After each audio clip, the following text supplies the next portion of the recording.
First off, I just want to say thank you to the Hunt family and the Chiefs organization for making this happen. I also want to thank the Baltimore Ravens organization and Mr. Bisciotti and Ozzie and DaCosta, Coach Hart for all helping this happen.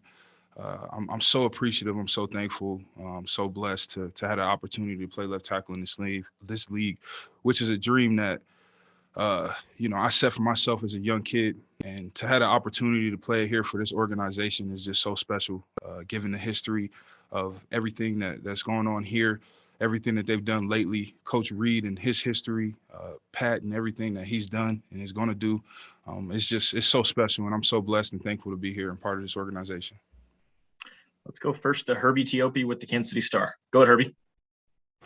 Hey, Orlando, congratulations and welcome to Kansas City. We've got two quick questions just for you. Where were you and what was your reaction when you heard the trade went down that you were coming here? And the second one will follow after that.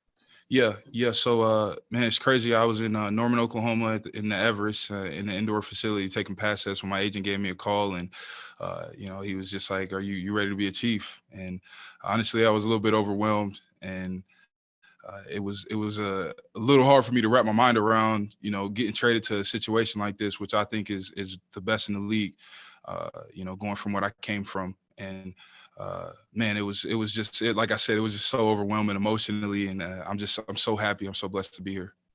And my final question is obviously a lot of excitement from your now new teammates. How many have you heard from, especially Patrick Mahomes? Have you heard from Mahomes? Yes, I have. Yeah, I have. I've heard from him. I've heard from a few past teammates in Baltimore as well. And everyone has nothing but great things to say about this organization, to say about the city of Kansas City. Like I said, I'm just super excited to be here. Let's go next to Nate Taylor. Go ahead, Nate. Hey, Orlando, just what is your initial thoughts of the Chiefs offense? And then secondly, there's been some discussions about maybe you playing out the final year of your rookie contract. Just how optimistic are you about playing beyond just this next season in Kansas City?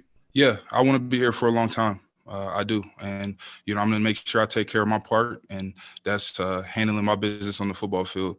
As far as the offensive scheme here, I've watched a lot of film on Kansas City, just like I'm sure every other NFL team or NFL player has. I know a little bit about the system. I look forward to learning a lot more, but I'm just excited, man, to be in the system, to have the opportunity to really showcase my talents. They do a lot of different things here than we did in Baltimore, just schematically. So, man, I'm really looking forward to that. Let's go next to Adam Teicher with ESPN. Go ahead, Adam. Hey, Orlando, again, welcome to Kansas City. Just wanted to get your thoughts on what you touched a little bit about on this, but your thoughts on what's going on here, the situation here. You're familiar with the Chiefs. You played against them, I think, each of your years in the league. So we just want to get your thoughts on this program here. And Brad, I'll have a second question as well. Yeah, man, like I said, it's an incredible organization, top to bottom. It's a bunch of great people. I haven't met a bad person so far. As I said, offensively, it's a ton of talent, obviously with, the number of Pro Bowlers and all pros that they have here, and Pat and, Travis Kelce and, Joe Thuney now, and, guys like me and Tyreek, and I'm really looking forward to getting out there, competing each and every day, competing on game days with these guys, and just really going out there and giving it my all. I think that I fit in really well here. I look forward to meeting everybody. Okay. And why was it so important to you to play left tackle? Was it just a financial thing, more than a financial thing? Why was that such a big thing for you? Yeah, so, I would say for me, after Baltimore signed Ronnie to the long-term extension, it was understood that, that was going to be their guy playing left tackle. And so shortly after that, I met with my family. I met with my mentor. We discussed, and, we came up with the best plan. And then we spoke to my agent.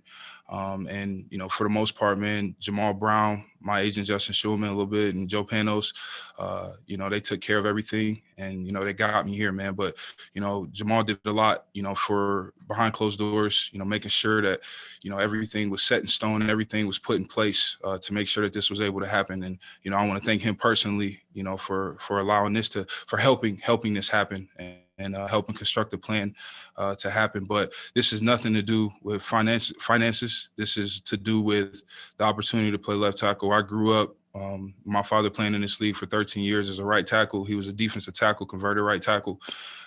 In my household, if you weren't playing left tackle, I'm not going to say he disowned you, but you know what I mean? He kind of, talk bad to you. So growing up, there's countless stories I can tell you, one of them being my freshman year of high school, at DeMatha Catholic High School. They didn't think that I was ready to play left tackle, so they wanted to play me at offensive guard. And my dad went to the coach and told him, straight up, hey, if you're not playing him at left tackle, put him on defense. And so I played defensive tackle my first year.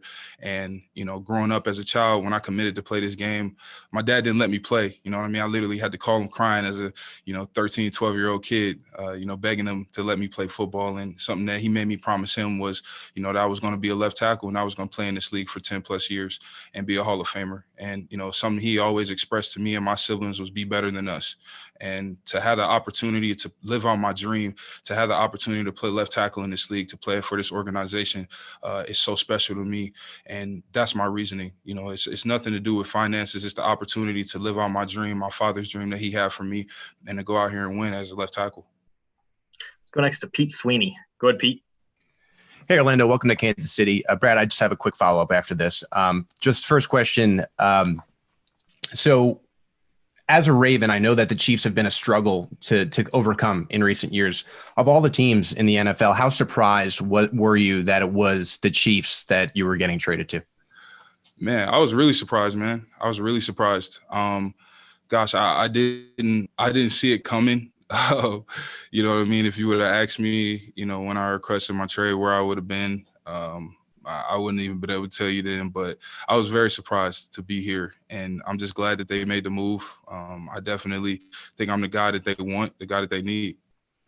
And then on a much lighter note, your foxtail picture has been getting some buzz. I was just curious if you can explain that on social media. It's been getting some talk, so I just was wondering about that. Yeah, that's super funny, man. Anybody that knows me, man, I've been wearing, my foxtail for a long time. It kind of started back in college with my mentor, actually. It was a famous movie called Breaking. It was like a dance movie that's called Breaking that came out in the 80s. And there was this guy on there named Ozone, and he had a bunch of foxtail on his hat, on his pants, on his shirt. I remember asking him, what is that? And so I looked up on eBay and I saw it was a foxtail, man. I've been wearing it ever since. Let's go next to Matt McMullen with ChiefsDigest.com. Go ahead, Matt. Hey, Orlando. Welcome to Kansas City, man. I'm really excited to have you. So you're a guy that obviously sets expectations for yourself. You have goals for yourself. You've already had so much success, but how much better can you be, do you think, here in Kansas City? A lot better. And, I can grow a lot as a player, and I will grow a lot as a player. There's so much in my game that I want to continue to develop, to put myself, on the, highest, pedestal and be compared with, those great players that play the left tackle position, like Jonathan Ogden, like Walter Jones, like Tony Baselli, like Anthony Munoz, eventually putting myself in that position. So, I would say I still have a long way to go. I would say that, I'm not even close to playing my best football right now. I'll only get better as time goes. We've got three more. We'll go right down the line, starting with Darren. Go ahead, Darren. Hey, Orlando, welcome to Kansas City, man. And appreciate I remember Ozone. Much Shabba-do, rest in peace. A couple questions. What do you feel that you can learn playing alongside Joe Thuney, when you get a chance to get here? And then more so to the point of you playing left tackle. I know, generally you said your father played right tackle and D tackle. Why specifically that position? Why were you like all in gung-ho on playing left tackle particularly? Yeah. Like I said a little bit before, man, like I said, growing up in my household, left tackle was important. And, my dad understood the magnitude of the position, the magnitude that it brings, obviously with being often the captain of the offensive line, often being one of the better players on offense. And, it was so important, man, to my family. It was so important to him. As to why, I can't really say why. I just know that, often your right tackle is a really, he can be a good player, but often the left tackle is getting a lot of love or a lot of credit or a lot more respect and credibility. I guess a better way to put it. But, going to games growing up, my dad would tell me straight up, hey, watch Jonathan Ogden, don't watch me. You know what I mean? Watch his game, study Tony Baselli, you know, watch his game, watch Anthony Munoz, you know, watch all of these guys, watch Trent Williams, you know what I mean? And, you know, watch, you know, Brian McKinney, all of these guys, you know, he would tell me all the time, you know, don't watch my film. And obviously I did, you know, but because it's my father, but he would tell me, watch the left tackle. And, you know, it was just kind of ingrained in me in a young age. And like I said, it was a dream that I set, just as coaches set, you know, dreams to become head coaches or assistants to become coordinators. It was a dream and goal that I set for myself. And to have the opportunity to play it in this league is, like I said, man, a dream come true. And to have it be this franchise is just incredibly special. The final two, Harold and then Sarin. Go ahead, Harold. Hey, Orlando, and as someone who used to work in Oklahoma, welcome to Kansas City. Yes, sir. Yeah. What's going on? Yeah, good, man. Good to see you again. Yeah. So I know when I last saw you, it was pro day at Oklahoma over there in North, and, you know, the whole conversation was about the maturity level of what you had going into the league. I'm just curious to know how much have you grown just as a player, and how much has Jamal helped you to try to get to where you are now, where you have become that 2-time Pro Bowl player. And then Brad will have a quick follow-up as well. Yeah, man, Jamal's been such a key component in my success in life as a man, as a football player. You know, he's someone that's helped me understand my way of life, and, you know, what it takes to be where I want to be, with him being a former All-Pro and Pro Bowl player as well, and knowing my family and knowing my father and mother and all of those different things. You know, the player that I am now and the person I am now is completely different from, you know, the player person I was then. I have a better understanding of what it means to be a pro in this league. I have a better understanding of, you know, my expectations for myself and the importance of pushing myself to get there. And, you know, man, a lot of my success over the past few years, I would give a lot of that to Jamal, man. You know, although he wouldn't take it, you know, he's helped me out tremendously. And then the other question, obviously, when you were at Oklahoma, you played with Baker Mayfield, and then you go to Lamar Jackson in Baltimore, and now you're at Patrick Mahomes. That's a different level of mobility from all three guys. Yeah. You've had so much experience playing with quarterbacks who kind of move around the pocket. How much has that helped you, and how much is that going to help you going forward, Patrick? Yeah, I mean, it's great, man, having a mobile quarterback. I have nothing negative to say about it. You know what I mean? There's times that, you know, they make me right or I make them right, you know, but man, I look forward to keeping him clean, you know, whether he has a broken leg, healthy ankle, whatever the deal is. I look forward to keeping him clean, man. He shouldn't have to run around because of me, period. And we'll go last to Sarin Petro. Go ahead, Sarin. Thank you. And Brad, I'll have a follow-up too.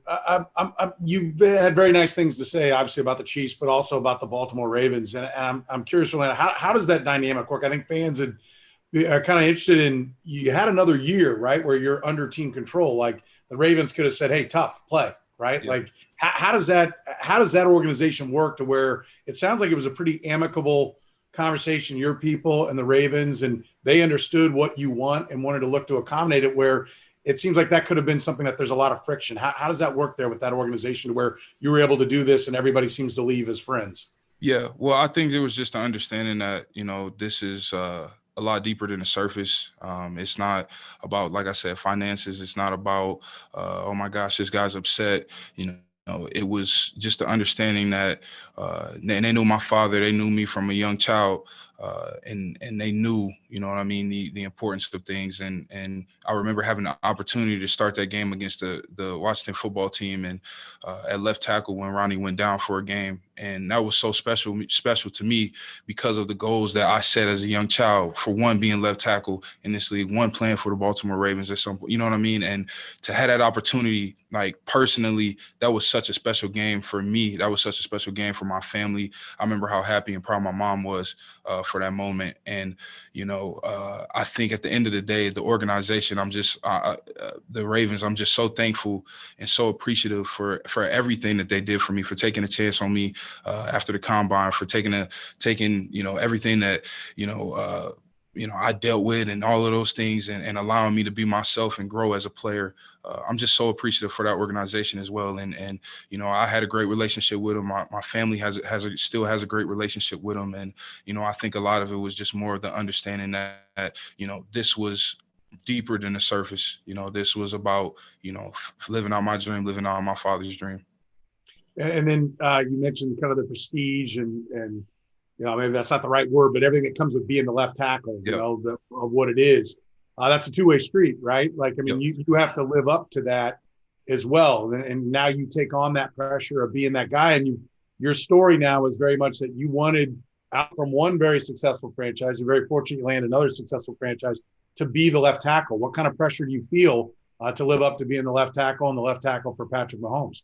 Yeah, man, I personally, you know what I mean? Outside of media, outside of coaches, outside of teammates, I put a lot of pressure on myself, and I have very high expectations for myself. And that's, like, as I said, keeping Pat as clean as possible, creating as many huge gaps and holes as I can in the run game, and taking care of that man across from me on a consistent basis. You know, I want to be able to develop and gain that trust and that credibility and confidence amongst Coach Reed and Coach Bieniemy and everything amongst my teammates as well. You know, the understanding that, hey, just because it's an elite D lineman over here, I don't need to slide. I don't need chip help. You know, I want to be the best. I want to be the best to play this position in the league. I'm not there yet. I still got a lot of work to do, but I'm going to get there.